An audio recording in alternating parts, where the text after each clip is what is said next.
Most real estate agents think they need more leads. But according to Jeff Quinton, a broker who has sold over 5,000 homes and more than $1 billion in real estate, the problem isn't leads, it's conversion. In this talk, he breaks down the exact system top agents use to turn conversations into appointments and appointments into deals. You don't need more leads. You need a better conversion. I'm not so much in the real estate business. I've become in the database building business. Understand in the first 60 seconds, determine everything. Okay? Lead with questions and not with statements. You just got to ask better questions. How is everybody doing? All right? We're going to talk about conversion. Anybody want to convert more? Raise your hand, say aye. Yeah? I'm going to give you a step-by-step system. Basically, it's going to be a 10-step process. I'm going to go fast. I don't have a lot of time. Before I begin, my name is Jeff Quinton. Been in the business since 1992. Sold over 5,000 homes, over $1 billion in sales. One of the things that I've always done is be a listing agent that we talk about and Aaron's talked about it. We're always about focus on getting listings, understanding that whole entire listing process. One of the biggest things I think that right now in our business is understanding that we need to convert at a higher level. Right? Just think about the conversion side of your business, how that looks. This is going to be about motivation. It's going to be about a conversion system. You don't need more leads. Everyone here always thinks more leads, more leads, more leads. You don't need more leads. You need a better conversion. You need better skills. Everybody agree? Good. So you need more skills. This is a skills-based business. You need a repeatable process and you need to control the conversation. Knowing what to say, how to say it, when to say it, and the conversation is going to lead you to more conversion. Basically, we're going to start out with the environment. Preparation equals contact, qualification, capture, follow-up, pre-qual, going on the appointment, getting a contract signed, and then daily execution. You all agree on this process? All right, step one, environment. What does your environment look like? See, if you were to walk in my office, here's what you're going to see. You're going to see stand-up desks. You're going to see scripts on the walls, objection handlers in front of you. You're going to see the market stats of everything that's going on in the market so we can refer to it. Our CRM is going to be open. You're going to have some upbeat music. You never know. We might have Biggie in there, Tupac rocking. You just never know what's going on. But it's going to be something that's going to be upbeat. Double dual headsets, dream boards in front of us. Our environment sets us up to be able to be in a good mindset, to be able to have good conversion, right? Think about what does your environment look like? Is it conducive to be productive? Now, we need to control the environment, eliminating the distractions. No TV, no emails, no media. We need to have our call list loaded each day, our headset ready, CRM, objections visible, have some water, have a timer ready. Understand that the timer means that, hey, I'm going to start at this time, I'm going to end at this time. Whatever you're doing some type of preparation. So before your lead generation, understand that the calls are won before the phone rings. We need to build our call list the night before. Pull the properties up, have the neighborhood data in front of you, know the situation before you're ready to get on the phone. Multiple line dialer. Who here uses a multiple line dialer? If you're not, you should be. Because today, one of the hardest things out there is being able to get people on the phone. Everybody agree? Right? So you need a multiple line dialer, whether that's Mojo, Enzo dialer, exactly. Whichever one it may be. Enzo dialing to 1,000 people in like 2 seconds. It's crazy. Maybe you have a CRM and inside your CRM, dial from that. Who am I going to call? Why would they care? What value can I offer? And what's going to be my next step? It's all in the preparation. I'm not so much in the real estate business. I've become in the database building business. I was talking to a young gentleman earlier today that doesn't really have a CRM. He just has a Google spreadsheet. He's putting all of his leads into Vulcan, which is cool, which is awesome. But I said, you're going to need actual CRM because at some point, those Google spreadsheets, you might have 500 people in there, next month, 600, 3 years from now, 1,000. It's going to get really confusing. You just need to start building your database and have some type of automation organization, something that's feeding it, that's automated and consistent. All right, next. The dial in the first 60 seconds. And this might be one of the most important things I'm going to share with you. Understand in the first 60 seconds when you're on the phone with a prospect is the key if you're going to convert that into an appointment, a lead, or in a follow-up conversation. If you're a prospector, you got to understand what this means. Mimic, mirror, and match. Right in the beginning of a conversation, if I'm calling a prospect, and let's say it's an expired listing. Typically when an expired listing, what's the mindset behind an expired listing? Frustrated, disappointed, pissed off, mad. When I'm calling an expired listing, am I going to be my jolly old self from New Jersey? Hi, it's Jeff. Typically, I'm going to call an expired listing, right? Now, if I'm not the first one to call and I'm the fifth agent to call, now what's their mindset going to be like? What the hell are you calling me for? You're the fifth agent to call me. They're going to hang up on you, right? I'm going to mimic, mirror, and match exactly the way they answer the phone. Hello? Yeah, it's Jeff Quinton. Quinton Group, eXp Realty. I'm calling because I noticed your home came off the market for sales. Expired listing. I'm calling to see when you plan on interviewing the right agent. What do you mean right agent? You think you're the right agent? Damn right I am. Now, if you want to convert more, you need to get in rapport. And what does rapport lead to? Trust. Have you ever spent money with somebody that you didn't trust? You ever give somebody money that you didn't trust? Very rare, right? So you're going to need to build rapport. So you're going to do that by mimicking, mirroring, and matching. And it takes some time, it takes some practice to understand that. But you also have to understand what to say. I'm going to match the tonality. I'm going to match their pace, their energy, enunciation. I'm going to sound like a professional, right? Not like a script because I haven't memorized. I'm going to build immediate trust, lead, and taste in the conversation. I'm going to ask for permission. I'm going to state why I'm calling and be very brief. Okay. Lead with questions and not with statements. You just got to ask better questions. The better the questions I ask, the better the answers I receive. Anybody here ever play the question game? We used to do this in our office. We'd take a water jug, right? Like in the water jug at the office, put it on top of the desk. It's empty. And I'd say to August, hey, August, how was your weekend? Good? Put $1 in the bucket. You want to know why? He didn't ask me a question back. We're going to play the question game. August, how was your weekend? How was yours? My weekend was great. What did you do? I ask you a question, answer, ask a question back. This is called the question game. The moment somebody doesn't ask a question back, put $1 in the jug. Not only you got to get good at asking good questions, you got to become a better listener. First 15 seconds. Did I catch you at a bad time? Quick question. Are you still considering selling or did your plans completely change? Are you still planning to blank or did your plans completely change? Are you still planning to buy a home or did your plans completely change? Now, what to say? Well, with buyers, here's what we need to know. What's their motivation? Why are they looking to make a move and buy? What's their timeline? What's their price range? Are they pre-approved? And if not, where are we in that process? Are all the decision makers going to be there? Is anyone else involved that I need to know about? The father-in-law gets involved in the deal during the home inspection. He's the home inspection expert and blows up the deal. Follow the LP mama. Location, price, motivation. Are they working with another agent? Have they gotten a mortgage pre-approval? And then you're going to set the appointment. This is what converts. Always ask this question. What's most important about blank? What's most important about getting your home on the market? What's most important about moving into this neighborhood? Qualification is discovery. It's not interrogation. What to say on the seller side? Why now? Where are you going? Let's talk about price expectations, timeline. What didn't work before?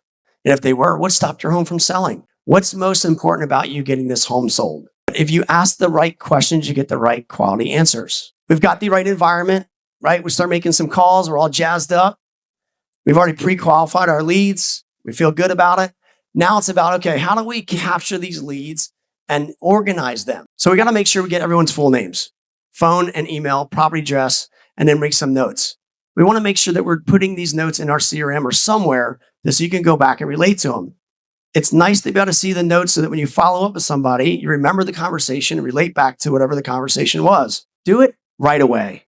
If you wait till later tonight, later in the afternoon, whatever it may be, it just never gets done. So we want to organize our leads, hot, warm, or cold. Somebody with a hot lead is usually someone I can get a contract signed within 7 to 30 days. Warm leads, typically in 60 days. Cold leads, probably not going to do something for at least 6 months. I hope that in your CRM, you have a system in there where you can actually have saved searches, where you can set them all up on either a saved search, like a sold report, right? You can put in the criteria, which the home that they own. You set that up. And then every home that comes on the market that's similar to theirs, that have sold under contract or reduced, it automatically gets sent to them. Make sense? Automation in the background. If you have a CRM where you can, with an IDX feed, or somebody you can get saved as a buyer search, you set them up on the criteria, what they're looking for, all the properties that match that criteria, get sent them each day. If you have a hot lead, you need to be talking to them daily by text, call, sending them something of relevant info. Use the CRM with automations. Maybe you have a text, email, voice broadcast system, voice drops. But I would tell you that if it's a hot lead, it's somebody that you probably need to talk to every single day or have some type of communication with them. If I get a hot lead, an expired listing, and I'm able to have a great conversation that's going to lead to something else, I'm going to send something to them every single day to keep in front of them. Now, what I'm going to send them, maybe it's a market screenshot. Maybe it's that I take the MLS, right? And just do a little quick search about what homes recently sold. Just maybe it's the hot sheet for the day and show how many homes came on the market, average sales price, average days on the market, whatever it may be. I'm just going to give them and feed them and drip them with a little bit of information each day just to continue to build the value. Step 7, pre-qual before the appointment with buyers. This is about converting. We have to make sure that we get all of our buyers out there pre-approved before showings. Pre-approved. Got to make sure they're pre-approved with a lender. Hopefully it's a local lender, somebody that you can refer them to that you can trust. We need to have a buyer consultation. Find out what's most important to them. We need a buyer agreement signed. Before I take anybody out on the buy side, they got to be pre-qualified 100% of the time, 100% of the time, every time, right? I am not taking out to show you a home unless you're pre-approved. Why waste my time? That's a standard in my business, okay? And next, before I take anybody out, I'm always going to ask them, if what I show you makes sense, are you ready to buy? Okay, there's a script. If what I say makes sense and you feel comfortable and confident that I can show you the right home and it makes all the sense to you, are you ready to write an offer on it today? How many of you say that to your buyers before you go out each time by raising a hand? Really pre-qualify them. Let me see. Not many of you guys. Write this down. If what I show you makes sense and you feel comfortable and confident of what I show you, financially, the night neighborhood, the condition, are you ready to write an offer and buy it when I show it to you today? What if they say yes? What are you going to do? You better get out there and make sure you show them the right house because they're ready to buy. Now, let's say they say, well, I'm not really sure yet because, I got to bring my uncle along who's an expert and he needs to see the house. I'm not going out until the uncle comes because that's the person they're going to look for. I'd rather go on less appointments and be more qualified than go on all these appointments, keep wasting time. On the seller side, preview the property when possible. We work in a second home resort vacation market, so a good fortune, of working in a secondary market. So a lot of our homes are vacant. So a lot of times we have kind of a two-step process. What I mean by is we'll talk to the seller and we'll say, hey, do you mind if I go stop by and take a look at the property? Right? Maybe the key hidden, the lockbox, code, give me your code. Maybe I got to go to the plumber, whatever it may be. So we'll go out kind of in the process and say, hey, would it be okay if I would stop by and take a look and do a preview? Now, in that process, if I'm doing that, and by the way, if it's a primary home, you can do the same thing. Let me just go ahead and stop by and take a look at your property and I'll, get my eyes on it. Then I'll go ahead and do some homework and research, and then we'll set a time for me to come back and present. Now, what am I going to do in that process? Well, I'm going to let them know I'm going to go look at the property. I'm going to go ahead and text them before I go. All of this right here is just building trust and rapport. Text them before I go and say, hey, I'm on my way to the property as promised. I get to the property, I'm going to go look at it. Now, while I'm there, the goal in all this is to find something in the house I can talk about, something as a reference. I'm going to keep acknowledging things about the house that's going to draw them back, the little details. This is the little things along the way that builds trust. I'm going to confirm when I leave. Hey, listen, text them back. The house is all locked up. The lights are off. Hey, by the way, when I was there, I ran the water. I made sure the heat is on because at home right now it's 12 degrees and everything's flowing good. It's all good. Let them know the next steps. I'm going to do some research and understand that by doing a little of this stuff right here, it's just going to compound on the building blocks of building trust as it go. Pre-qualify the appointment. Just like I said before, if what I say makes sense, are you prepared to list with me? When you're talking with a seller before you're meeting them, we want to know before we go out where they are and their commitment if they're going to list with you. Consumers today like choices. 3-tier pricing strategy. There's going to be a low price, market price, and a high price. If you don't have a listing plan of action or a program, I would highly consider you to have something, and maybe it's that you call it a program, meaning that show me your program on how I can get my home sold. What's the step-by-step program that you use each time that delivers the desired result of getting their home sold for the highest priced, right? With the highest price they can get, least amount of time, and the best net. Because that's what a seller wants, correct? You should have a plan or a program that gives them that step-by-step process. We have what we call as a quick sell program. And our quick sell program guarantees to get their home sold in 72 hours. We start the process on a Thursday, we end it on a Sunday, and we do multiple offers, highest and best by Monday. But there's a program that happens. What happens on Thursday?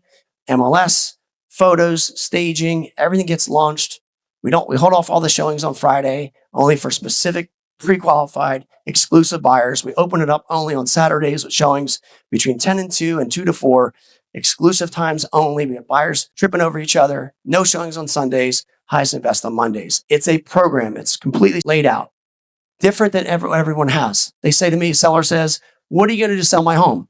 Let me share with you how I'm going to guarantee you sell your home in 72 hours. Would that be great? And by the way, when I do this program, all of our sellers net 7 to 10% higher than the asking price. Would you like to see that program? If you don't have one, consider it. It converts. 3-tiered pricing. Number 1 is a quick sell program where we get multiple offers. 2, you can aggressively go too high. And 3, give market value. Appointment starts before the doorbell rings. Step 8, this is where you go from appointment to contract. Build rapport and trust. We're going to reconfirm their goals. We're going to ask great questions. We're going to present a strategy and then show them your program or plan. Always maybe share them a story of how you did it for somebody else. Continuing, the daily conversion operating system. Conversion is built daily, not randomly. You got to be prepared for your callbacks. Conversations equals appointments. Remember to update your CRM the same day. Pre-qualify tomorrow's appointments today. Always pre-qualify. Your calendar reflects your standards. Start having a little bit higher standards in the conversations you have, the questions you're asking, who you're willing to work with. You'll find that you'll convert at a higher level. Step 10, our last step, is the close. The truth is, you don't need more leads. You need better skills. You need to be better prepared. You need to know what to say, how to say it, when to say it. You need to pre-qual better.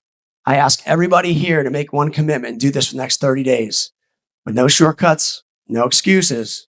Just execute on some of these ideas. Take 1 or 2 things I share with you today and just execute on them. And you'll find you're converted at a much higher level. Master this process and you'll master your income. QR code. AI is absolutely very terrifying. No previous tech boom ever pulled in half of global VC into a single theme the way that AI is doing now. It's a Google, it's a better Google, it gives me better answers. What is my mission? Is to really help you cross the divide that's separating you from conversations with AI to making AI infrastructure, making it necessary with AI. If somebody still has no systems and is operating from paper, can they compete with you if you're doing this? I either adapt or die. That's right, slowly.